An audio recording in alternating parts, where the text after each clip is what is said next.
Hello नमस्कार प्यारे साथियों, कैसे हैं आप सभी।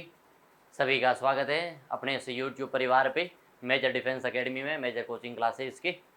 तो चलो, आज हम बात करेंगे हमारे जिस प्रकार से हमने यूट्यूब पे हमारे जो पुराने लेक्चर थे ना, अभी हाल ही के, जिसके अंदर हमने बात की कुछ राजस्थान के इतिहास में, कछवार राजवंश की, जालौर के इतिहास की, जिनकी आज महत्वपूर्ण प्रश्नोत्तरी है, जो आपके वो प्रश्न है जो पुराने एग्जाम में आ चुके हैं, प्रीवियस ईयर क्वेश्चन में आ चुके हैं। तो चलो, उन सबकी हम बहुत शानदार तरीके से व्याख्या करते हुए, रिवीजन करते हुए जल्दी जल्दी से चलते हैं, ताकि एक बार हमारा रिवीजन भी हो जाए और दोबारा जो कुछ पुराने पेपर जिसके अंदर असिस्टेंट प्रोफेसर है, फर्स्ट ग्रेड है, सेकंड ग्रेड है, थर्ड ग्रेड है, रीट लेवल है, जितने भी एग्जाम है ना, लाइब्रेरियन है, उन सभी के अंदर ये सवाल आए गए। तो चलेगा, सवाल शुरू करते हैं हमारी प्रश्नोत्तरी की महत्वपूर्ण सीरीज को। चलो, हम पहली बात करते हैं कि जो जयपुर का निर्माण है ना, वो किसके द्वारा करवाया। जयपुर का निर्माण है ना, वो किसके द्वारा कराया गया, ये महत्वपूर्ण सवाल है। तो बात करते हैं, ये चीज़ें कुछ नोट करते हुए रहना, कुछ चीज़ें नोट करते हुए रहना जरूरी है, क्योंकि जयपुर का निर्माण कराया गया है और ये एग्जाम में पूछा गया है। राजस्थान पुलिस कांस्टेबल 2007 की फर्स्ट शिफ्ट के अंदर ये सवाल पूछा गया है, यानी कि बहुत शानदार सवाल है जो हमारे आंसर देने लायक है। चलो, तो इस सवाल का जवाब दीजिएगा, जयपुर निर्माण किसके द्वारा कराया गया। तो बात करते हैं, जयपुर का निर्माण सवाई जय सिंह के द्वारा कराया गया। ये सीधा नाम भी रखना, जैसे जयपुर जैसे जय सिंह के द्वारा निर्माण कराया गया। 18 नवंबर के आसपास इसका निर्माण कराया जाता है। चलो, जयपुर शहर की स्थापना कब होती है, जयपुर शहर की स्थापना कब होती है, ये चीज़ नोट करते हुए रहना। कहाँ पर है, कंप्यूटर अनुदेशक और कंप्यूटर अनुदेशक में सवाल पूछा गया है, जो 2022 और 2022 की दोनों शिफ्टों के अंदर सवाल ये पूछा गया है। तो चलिएगा, जल्दी से इसका जवाब दीजिएगा, हमें आपके जवाब का वेट करते हैं। चलो, जल्दी से अपने अपने सवाल का जवाब दीजिएगा और हम अपनी सीरीज को आगे ले चलते हैं। चलो चलो 18 नवंबर 1727 मैंने आपको बताया था। 18 नवंबर के आसपास कब होता है, 18 नवंबर के आसपास इसकी स्थापना होती है। 18 नवंबर 1727, 18 नवंबर 1727 को। चलो, अगला सवाल प्यारे साथियों कहता है कि राजस्थान के जिस शहर को सीवी रमन ने आइलैंड ऑफ ग्लोरी नाम दिया है, राजस्थान का वह शहर जिसे सीवी रमन ने क्या किया, आइलैंड ऑफ ग्लोरी नाम दिया, उस शहर का नाम बना। तो ये ऑफिशियली बात है, शहर कौन सा है, जयपुर। हम जयपुर की बात करते हैं और जयपुर की राजधानी भी है, राजधानी भी है। कुछ चीज़ें नोट करते रहना, कनिष्ठ अनुदेशक ये कुछ एग्जाम में आ गया है। फिर जयपुर के संस्थापक महाराजा जयसिंह द्वितीय के पिता कौन थे, जयसिंह द्वितीय के पिता कौन थे, ये बहुत शानदार सवाल है ना। तो पिता थे बिशन सिंह, ये सीधा सा पूछा गया। जयसिंह द्वितीय के पिता कौन थे, बिशन सिंह थे। और राजस्थान पुलिस कांस्टेबल 2011 में 2022 में सवाल पूछा गया है। चलो, बहुत शानदार सवाल है, मैं इसलिए जल्दी जल्दी करा रहा हूँ ताकि एक बार आपका रिवीजन हो जाए। बाकी अपने सवाल मैंने आपको सभी बता रखे हैं।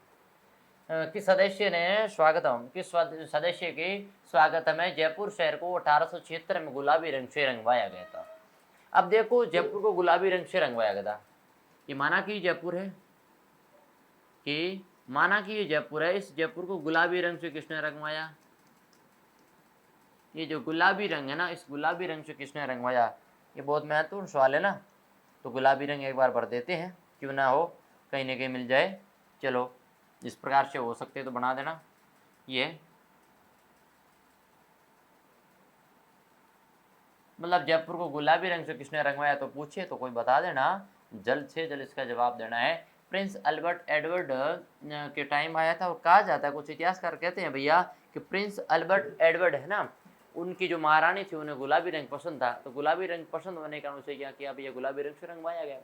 लेकिन कुछ इतिहासकार कहते हैं कि कोई व्यक्ति है, उसका वेलकम किया जाता ना, वेलकम किया जाता, उसकी अच्छा दर्शाने के लिए वेलकम, स्वागत का जो अच्छा रंग होता है वो कौन सा है, गुलाबी है। तो इस कारण से गुलाबी रंग से रंगवाया था, सवाई माधो सिंह ने रंगवाया। तो आगे सवाल होगा। चलो, हाँ, ये आगे ना, किसने रंगवाया, तो सवाई माधो सिंह फर्स्ट के द्वारा ये जयपुर को गुलाबी रंग से रंगवाया गया था। ये कुछ चीज़ नोट करते हुए ना, और ये इन्हें क्या किया था, गए थे सर प्रताप सिंह की तरह, ये भी कहाँ गए थे, बर्थडे पार्टी में। जयपुर के संस्थापक सवाई जय सिंह के दरबार में विद्याधर थे।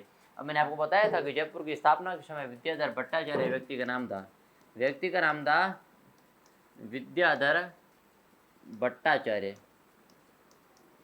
विद्याधर भट्टाचार्य क्या थे, ये याद रखना, याद रखना वास्तुशास्त्र थे।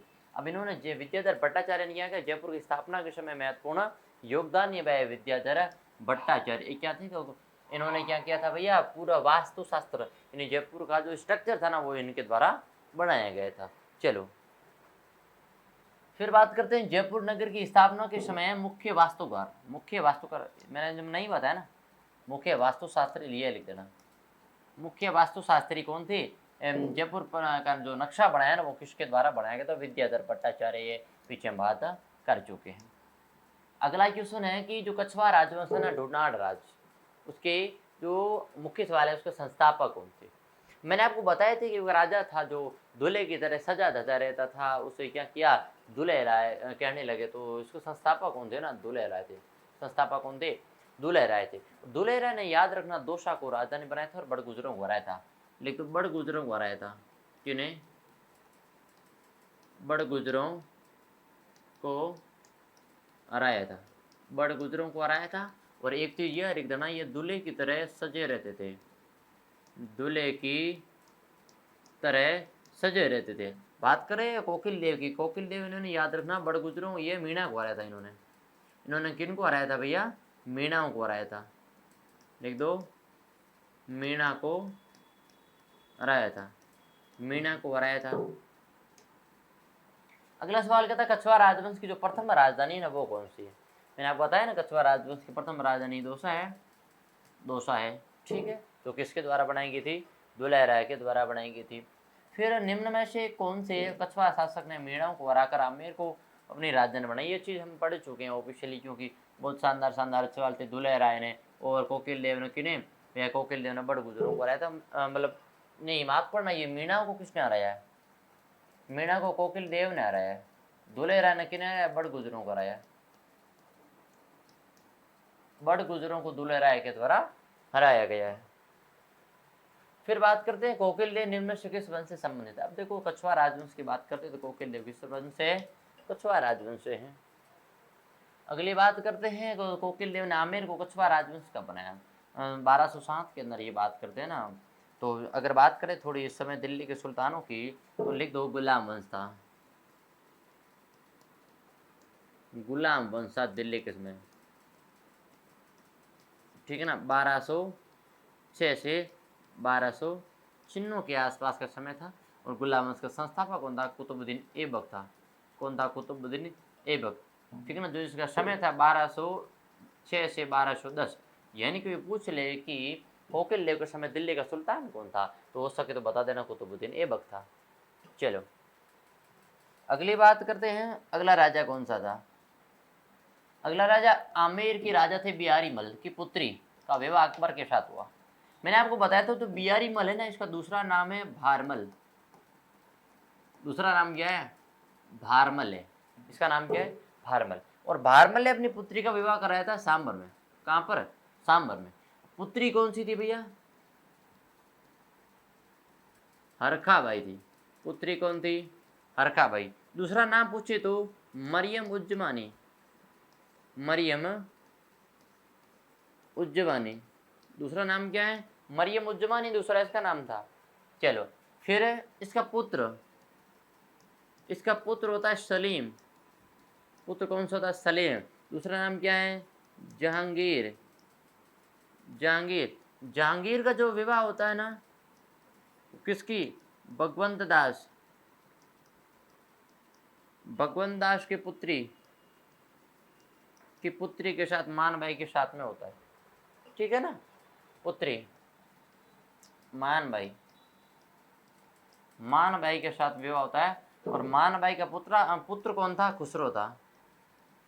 मान भाई का पुत्र कौन था, खुसरो था। मान भाई को क्या कहते हैं, पुत्रंता कहते हैं। मान भाई को क्या कहते हैं, पुत्रंता कहते हैं। ये पूरी जानकारी मैंने आपको बताई थी, आप नोट करते हुए रहना, गलत नहीं करना है किसी भी प्रकार से। सांबर के अंदर विवाह होता है। और बात करते हैं ना बिहारी मल भारमल की, ये वही भारमल है जिसने क्या किया था, प्रथम राजपूत आमेर का प्रथम राजपूत राजा, जिसने मुगलों की अधीनता स्वीकार की, जिसने मुगलों की अधीनता स्वीकार की है, अधीनता के साथ साथ में वैवाहिक संबंध भी स्थापित किए, अधीनता के साथ साथ में वैवाहिक संबंध भी स्थापित की है। भारमल के द्वारा ये विवाह संबंध स्थापित किए जाते हैं। चलो, कि मुगलों से वैवाहिक संबंध करने वाला प्रथम राजपूत राज परिवार कौन सा था? तो कछवा राजवंश था। कछवा का राजा कौन था? भारमल था। कछवा का राजा कौन था? भारमल था। और भारमल के बाद में कौन सा था? भगवंत दास था। भगवंत दास था। अगला राजा कहता है सवाल है, निम्न में से आमेर के शासक ने सर्वप्रथम मुगलों के साथ संधि की थी? ये वही है, भारमल है। कौन है? भारमल है। चलो, आमेर के राजा भारमल ने अकबर की अधीनता कब स्वीकार की? अकबर की अधीनता मैंने आपको बताया था 1562 के अंदर क्या होता है? विवाह होता है। 1562 के अंदर क्या होता है? विवाह होता है। और इस विवाह के अंदर क्या की जाती है? मुगलों की अधीनता स्वीकार की जाती है। चलो, मुगल शासक जहांगीर की माता किस राजपूत वंश से संबंधित थी? अब देखो, जहांगीर की माता कौन थी? भगवंत दास की पुत्री, माफ करना, भारमल की पुत्री। देखो, जहांगीर की माता यानी अकबर की पत्नी, अकबर की पत्नी यानी कि भारमल की पुत्री, और भारमल की पुत्री यानी कि क्या? कछवा राजवंश, आमेर का कछवा राजवंश। चलो, अगली बात करते हैं, किस राजपूत शासक को अकबर ने अमीर उल उमरा की उपाधि दी? अमीर उल उमरा की उपाधि किसे दी थी? भगवंत दास को दी थी। याद रखना, भगवंत दास को दी थी। और इन्होंने क्या किया था? अपनी पुत्री का विवाह सलीम जहांगीर के साथ करवाया गया था। जयपुर के किस शासक ने अपनी पुत्री का विवाह शाहजहां सलीम से 1585 में कराया था? सलीम से भगवंत दास ने करवाया था। और पुत्री का नाम क्या है? मानबाई है। पुत्री का नाम क्या है? मानबाई है। मैंने आपको बताया अभी था ये पूरी चीजें। फिर अकबर द्वारा मानसिंह को निम्नलिखित में से कौन से मुगल प्रांतों का सूबेदार नियुक्त नहीं किया? अब देखो, कौन से का नियुक्त नहीं किया, यानी कि काबुल का किया था, मैंने बताया था, बिहार का और बंगाल का किया था, जबकि गुजरात का नहीं किया था। गुजरात का नहीं किया था। अगला सवाल क्या कहता है कि काबुल में अकबर के विरुद्ध हुए विद्रोह को किसने 1585 में दबाया? अब देखो, काबुल का गवर्नर किसे बनाया है? मानसिंह को। तो कहाँ गया मानसिंह? ये तो मानसिंह विद्रोह दबाया गया, सीधी बात है।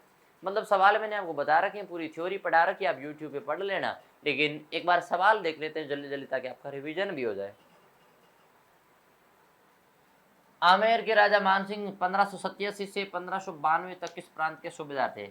अब देखो, पहले काबुल के होते हैं, फिर बंगाल के, फिर बिहार के। किसके होते हैं? बिहार के गवर्नर थे। चलो, आगे बात करते हैं, कंटिन्यू करते हैं कि मानसिंह ने किस प्रांत की सूबेदारी के दौरान ईसा खान सुलेमान और केदार खान राय को नियंत्रित किया था? अब देखो, बात करते हैं बंगाल की। किसकी बात करते हैं? बंगाल की थी, जिससे ईसा खान, सुलेमान और केदार राय को नियंत्रित किया था। 1585-86 में केवल जिस राजपूत शासक को 5000 का मनसब प्राप्त हुआ था वह था। अब देखो, मैं पूरी बात बताना चाहूंगा आपको कि किस प्रकार से फंडा हो रहा है। कि देखो, भारमल को अकबर ने 4000 का मनसब दिया, 4000 का मनसब दिया। चलो, आगे सवाल है ना, वो यहां से क्लियर होते जाएंगे। भारमल का, अब देखो, आप कंटिन्यू करते रहो। एक अगला राजा था मानसिंह को अकबर ने 5000 का मनसब दिया। चलो, अगली बात करते हैं। अकबर की मृत्यु से पहले कहा जाता है कि मानसिंह को अकबर ने 7000 का मनसब दिया, 7000 का 7,000 का मनसब दिया। चलो अगली एक और बात करते हैं कि 7,000 का मनसब दिया और अकबर के बाद में शासक कौन बनता है? अकबर के बाद में शासक बनता है जहांगीर। जहांगीर, तो जहांगीर ने क्या किया? मान सिंह के मनसब में कमी की। मान सिंह के मनसब में क्या की थी? कमी। भारमल को 4,000 का, मान सिंह को 5,000 का, अकबर ने 7,000 का, जहांगीर ने मनसब में क्या की थी? कमी। कोई पूछ ले कि मुगल शासक जहांगीर ने किस राजपूत राजा की क्या की थी? मनसब में कमी की थी। तो वो बातें अगर पूछी जाए तो ये चीज नोट करते हुए रहना। चलो एक बार के लिए देखो, लिखो।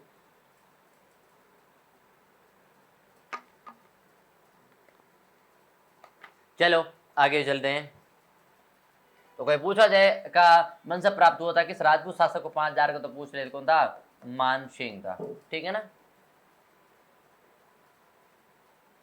चलो अगला सवाल क्या कहता है कि जहांगीर ने बादशाह बनने के बाद किस राजपूत राजा के मनसब में कमी की थी? वापिस आ गया सवाल।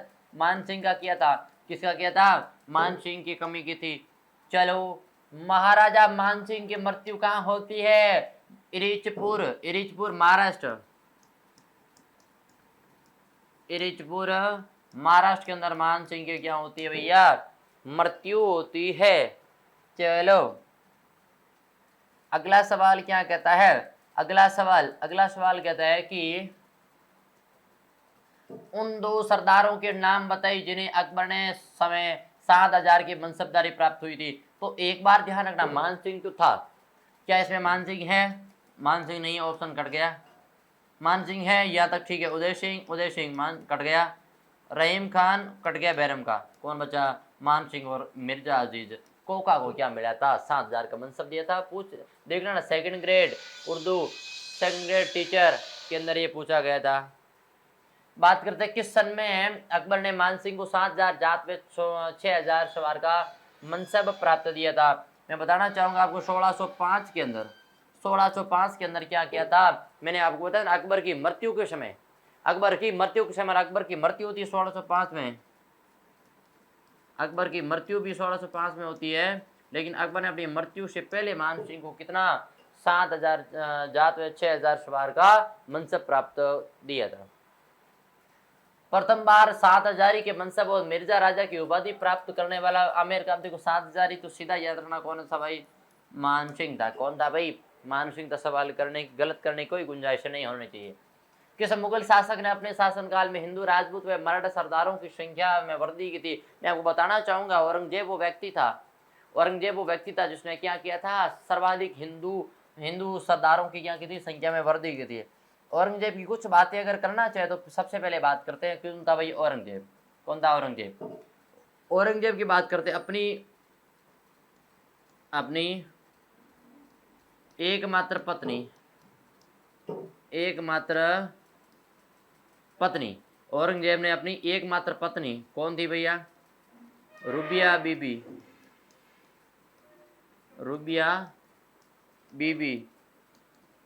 की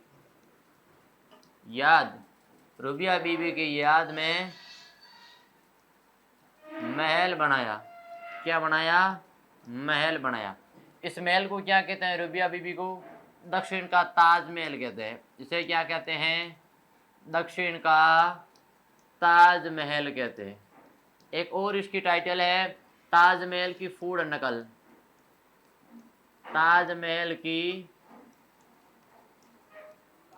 फूड नकल कहते हैं। ताजमहल की फूड नकल कहा जाता है।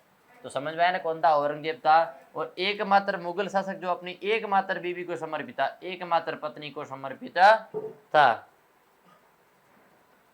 निम्नलिखित में से किस राजपूत वंशजदार को अकबर ने फर्जंद का मतलब होता है बेटा। फर्जंद का मतलब क्या होता है? बेटा। अब आपसे एक बात बताना चाहूंगा, जो मान सिंह था ना, अकबर का सबसे विश्वास पात्र हिंदू सैनिक था। कि अकबर का सबसे विश्वास पात्र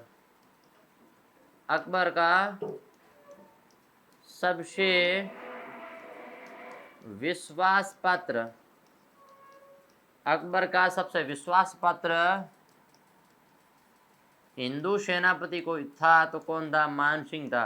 तो बेटा की उपाधि किसे मिली थी भैया? मान सिंह को मिली थी। याद रखना किसके द्वारा दी थी? अकबर के द्वारा दी गई थी। निम्नलिखित में से कौन आमेर के शासक मान सिंह फर्स्ट के संरक्षक में था? तो जगन्नाथ। याद रखना कौन था? जगन्नाथ याद रखना, बस संरक्षक का एक नाम याद रखना हो सके तो, क्योंकि बड़ा इंपॉर्टेंट होता है। छत्रपति शिवाजी को पुरंदर की संधि होती है 1665 के अंदर। उसके समय क्या होता है? जो करने हैं तो विवश करने वाला शासक कौन था? अब देखो, छत्रपति शिवाजी के समय औरंगजेब था। पहली बात करें तो मुगल शासक कौन था?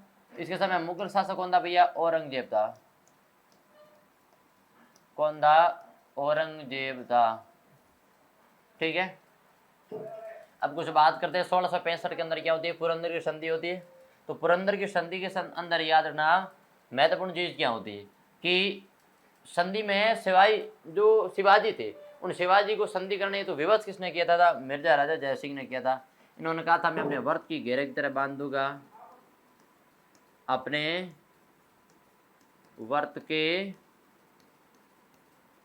घेरे की तरह बांध लूंगा।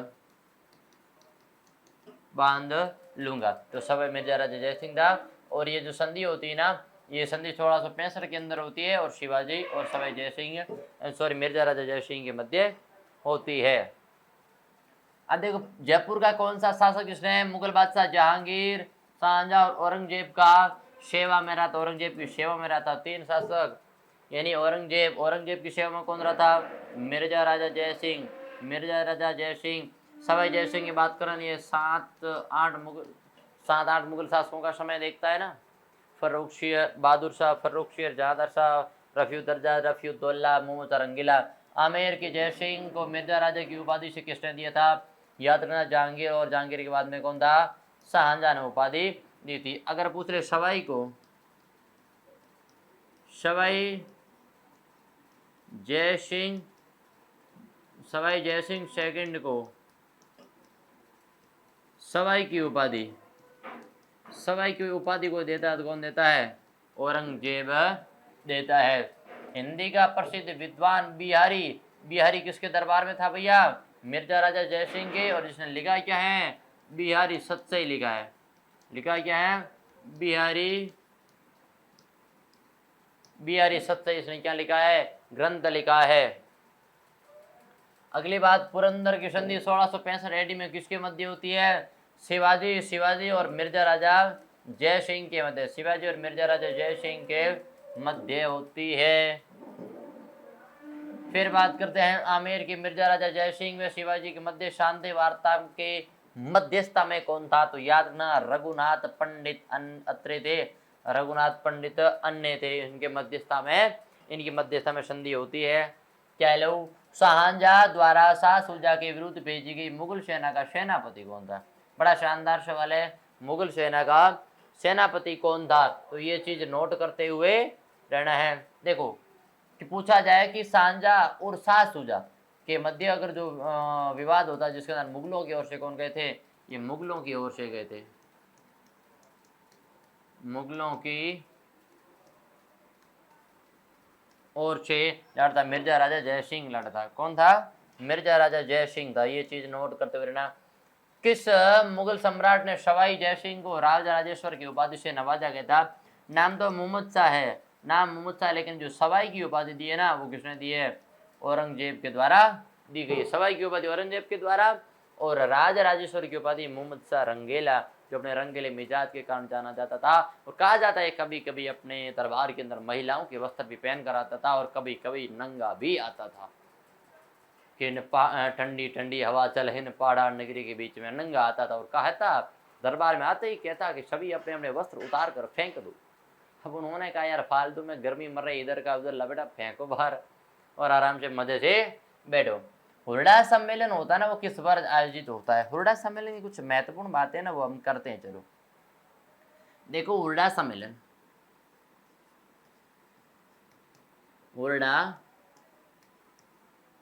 जो हुरडा सम्मेलन है ना, उसकी कुछ बातें करते हैं। चलो भाई, हुरडा सम्मेलन की बात करते हैं, होता कब है? 17 जुलाई 1734, 17 जुलाई 1734 कहाँ पर होता है? राजस्थान, और राजस्थान में भीलवाड़ा, राजस्थान में भीलवाड़ा। अगली बात करते हैं इसकी अध्यक्षता किसने की? अध्यक्षता की है जगत सिंह ने। अध्यक्षता किसने की है? जगत सिंह सेकंड ने की है। बात करते ये आयोजित क्यों हुआ था?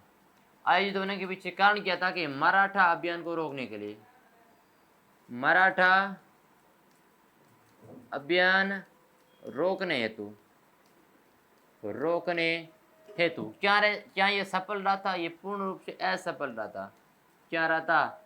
असफल रहा था। ये उल्टा सम्मेलन कुछ बातें थी वो क्लियर हो गई, ठीक है ना। चलो अगली बात करते हैं। जयपुर के शासक ने सर्वप्रथम नागा दादूपंथियों को सेना में भर्ती किया था। सवाई जयसिंह है ना, इन्होंने क्या किया था? जो नागा दादूपंथी उन्होंने विद्रोह किया था, उनके पास से शस्त्र लेने के लिए प्रतिबंधित कर दिया। और विश्व की सबसे बड़ी तोप है जयबान तोप।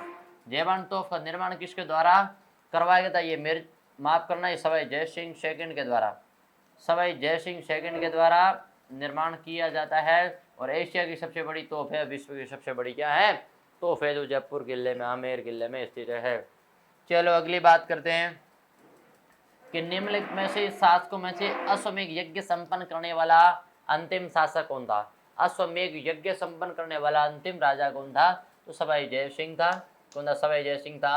अश्वमेध यज्ञ करने वाला अंतिम हिंदू राजा कोई था तो कौन था? सवाई जयसिंह था। और अश्वमेध यज्ञ क्यों करते हैं? कहते हैं कि अपनी वीरता दिखाने के लिए, दूसरे क्षेत्रों में वीरता दिखाने के लिए जो यज्ञ आयोजित किया जाता है, घोड़ा छोड़ा जाता है और उस घोड़े पर लिखा जाता है, बाकायदा ये लिखा जाता है कि जो उससे रोकेगा वो युद्ध करेगा, और जो आक्रमण सहन करेगा और जो नहीं रोकेगा वो क्षेत्र इसके अधीन में हो जाएगा।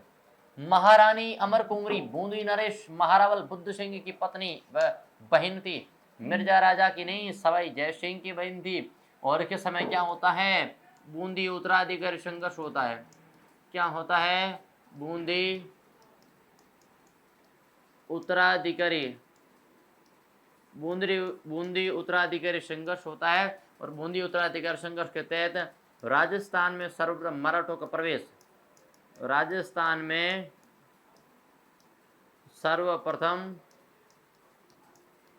मराठों का प्रवेश अगर होता है तो कहां पर होता है? बूंदी उत्तराधिकारी संघर्ष के तहत होता है। बूंदी उत्तराधिकारी संघर्ष क्या था? ये पूरी चीज मैंने फंडा आपके सामने क्लियर किया था, आप गलत नहीं कर सकते। 1733 ईस्वी में जीज मोहम्मद शाही पुस्तक जो नक्षत्र संबंधित ज्ञान से संबंधित है, उसके लेखक कौन है? जयपुर के सवाई जयसिंह हैं। जयपुर के सवाई जयसिंह हैं।